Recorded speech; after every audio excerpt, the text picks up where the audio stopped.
कभी कभी कुछ विक्ट्रीज ऐसी होती हैं जो बता देती हैं कि क्यों आप टॉप टीम नहीं बन सकते हैं कभी।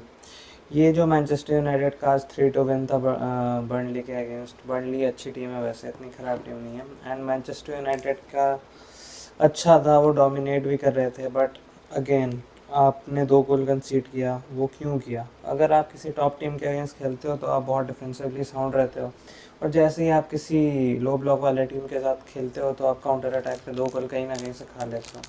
तो ये शो करता है कि there is a lack of discipline, first key point of becoming a good top quality team. तो ये नहीं है मैनचेस्टर यूनाइटेड में, टिक मार दिए गलती से।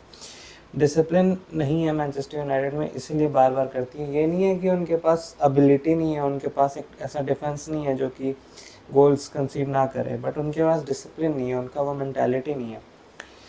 सेकेंड पॉइंट वही आ जाता है कि मेंटालिटी, आपका मेंटालिटी क्या है? आप जीतने के बाद इतना सेलिब्रेट कर रहे हैं, अब लोग बोलेंगे कि वाई आर यू मतलब disturbing the Joy of and emotion of sport. ये स्पोर्ट यही सब चीज़ के लिए होता है कि सेलिब्रेट करें हम लोग जीत के।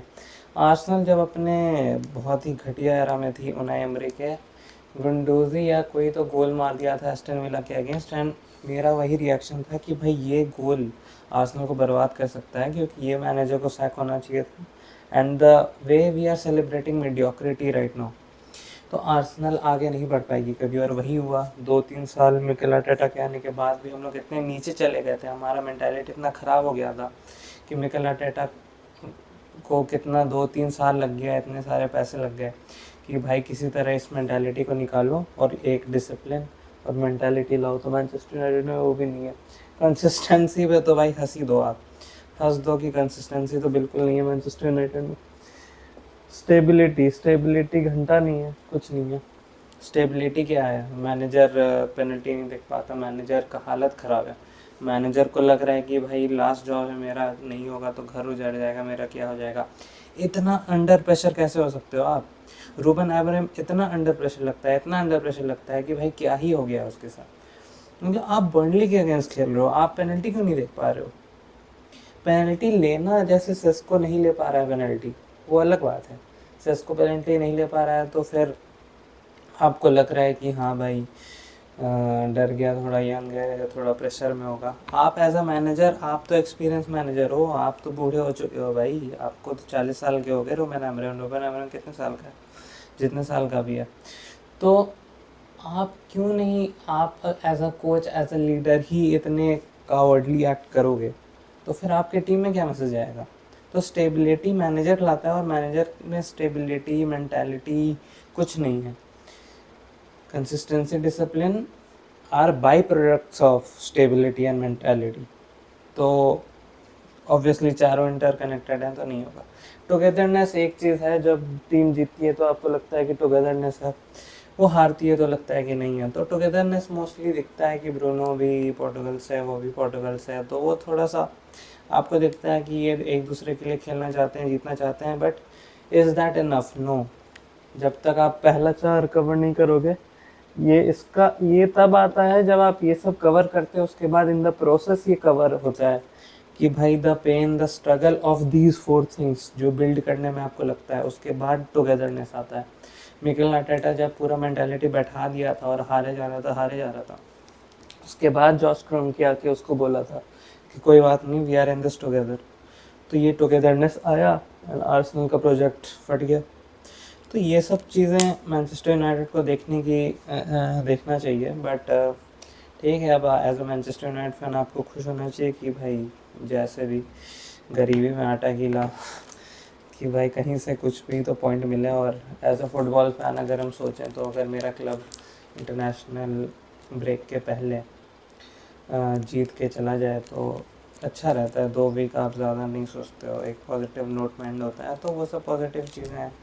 अमाड डियालो अच्छा खेला, ब्रूनो फर्नांडिस भी ठीक खेला है, ब्रोमो अच्छा खेल रहा था आज, तो वो सब पॉजिटिव्स हैं। कोनिया इंजर्ड हो गया, वो नेगेटिव्स है। मेरे एफपीएल के लिए भी काफ़ी नेगेटिव है। मेरा एफपीएल तो एकदम ख़त्म हो चुका है आज, क्योंकि इसके साथ अगर हम लोग टॉटनम का भी बात करें तो टॉटनम का आप देखोगे तो भाई 20 शॉट्स बॉर्नमथ ली थी टॉटनम के, एक थे 80 मिनट के बाद। After 80 minutes Tottenham had 1 shot of target, target shot था उनका। बॉर्नमouth के 17 थे, बॉर्नमouth के 17 थे, 5 ऑन टारगेट ऑन। तो इस लेवल का डोमिनेंस देखने को मिल रहा था। और कुडोस जैसे प्लेयर को और बाकी जो भी प्लेयर्स थे उस टीम में, रिचार्लिसन है, ये वही बात है कि इनमें कंसिस्टेंसी नाम की कोई चीज़ नहीं है और उनमें वो टेक्निकल क्वालिटी भी नहीं है, उनके पैटर्न्स ऑफ प्ले भी कंसिस्टेंट नहीं है। वो बस भाई centre forward holding the ball, bringing in the wing, मतलब विंगर्स और फिर लेफ्ट बैक्स, फुल बैक्स जो भी है। तो वैसा लो ब्लॉक्स के अगर आप खेलोगे तो आपको टेक्नीशियंस चाहिए, जैसे जावी सिमंस उन्होंने साइन किया तो वो थोड़ा हेल्प करेगा, क्योंकि मिडल से उनके अटैक्स नहीं आ रहे थे। आप रिचार्लिसन को दे देते हो होल्ड करने बॉल और फिर वो इनवाइट करता है अपने विंगर्स को, तो लो ब्लॉक में विंगर्स के पास स्पेस ही नहीं है दौड़ने का। विंगर सोचिए कि दौड़ना चाह रहे हैं, यहाँ दौड़ना चाह रहे हैं, यहाँ दौड़ना चाह रहे हैं, यहाँ पे वो होल्ड कर रहा है, यहाँ पे पूरा पैक्ड स्पेस है, यहाँ पे पूरा पैक्ड स्पेस है, तो होल्ड कर कर करके यहाँ गया, फिर यहाँ पास दिया तो डिफेंडर आराम से कट ऑफ कर दिया और गोल किक के लिए चला गया बॉल।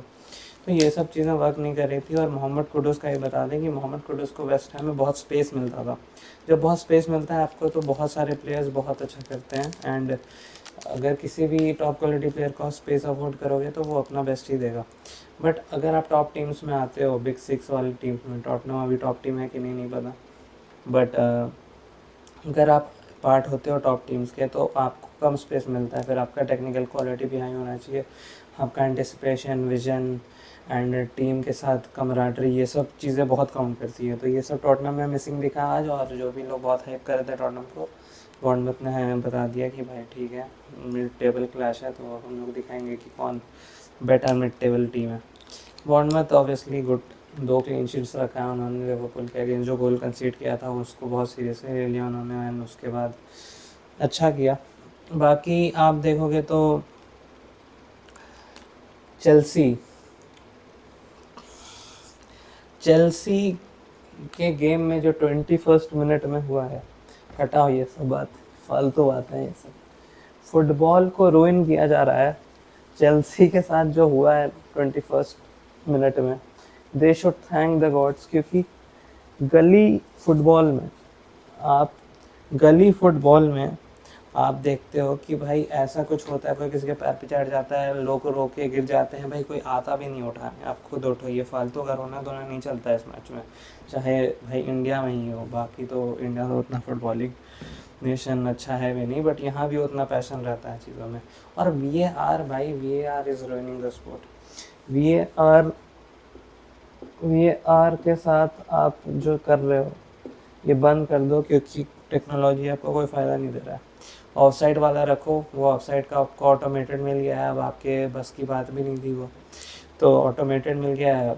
ऑफसाइड रूल रखो, ऑफसाइड वाला रूल रखो, एंड VAR हटा दो, क्योंकि अगर VAR भी रेफरीज ही हैंडल कर रहे हैं और रेफरीज को ही हैंडल करना है, तो इट डजेंट मैटर ना कि रियल टाइम में आप क्या दे रहे हो और VAR देख के आप क्या दे रहे हो, क्योंकि उतना ही रैंडम है और उससे ज़्यादा गलत भी ये हो सकता है, उससे ज़्यादा ही गलत है। अगर VAR नहीं होता तो ये गोल तो दे दिया जाता है आई फील। तो बेसिकली VAR तो नेगेटिव में चला गया ना। And you have to feel for Fulham, उनके पास कोई साइनिंग्स भी नहीं है इस बार, and etcetera etcetera. João Pedro काफ़ी अच्छा कर रहे हैं। जॉ पेड्रो ने एक और गोल मारा है लास्ट मैच में भी, असिस्ट और गोल था उनका। तो चेल्सी के लिए अच्छा है, चेल्सी पॉइंट्स एक्यूमुलेट कर रही है, but they have been very lucky. And English referees को थोड़ा सा बताया जाए, ट्रेनिंग दिया जाए, थोड़ा देर के लिए भेजा जाए कहीं। एंड मार्क लेटनबर्ग होता था भाई, वो एक दो तो टॉप रेफरीज होते थे इंग्लिश प्रीमियर लीग में, बट राइट ना उसके जाने के बाद तो भाई कोई नहीं दिखता है जो उतना अच्छा रेफरिंग कर पाए।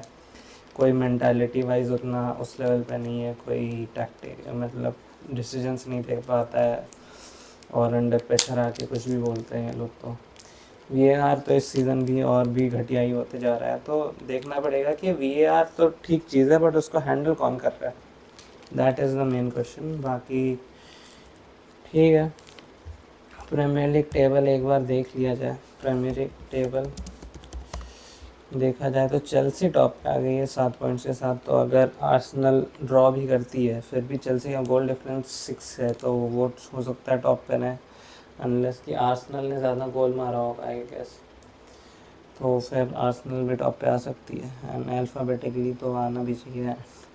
लिवरपूल वैसे आर्सेनल इंटरेस्टिंग होगा कल। मैनचेस्टर सिटी भी खेल रही है, तो टॉप 3 टीम्स प्रीमियर लीग की कल खेलेंगी। आज फुटबॉल देखने को मिला एंड एक्साइटिंग था। सनडरलैंड का भी लास्ट मिनट गोल विनर आया। 1-0 से ट्रेल कर रहे थे वो 80 मिनट्स पे, और उसके बाद 2 गोल मार के। तो काफ़ी एक्साइटिंग रहा है प्रीमियर लीग का सीज़न ये।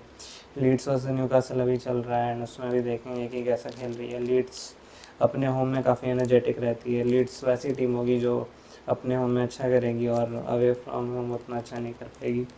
तो सनडरलैंड भी 2 विन्स के साथ 6 पॉइंट्स के साथ 6 पोजीशन पे है। एवर्टन काफ़ी अच्छा कर रही है। एवर्टन का भी बहुत एक्साइटिंग मैच था वुल्व्स के साथ।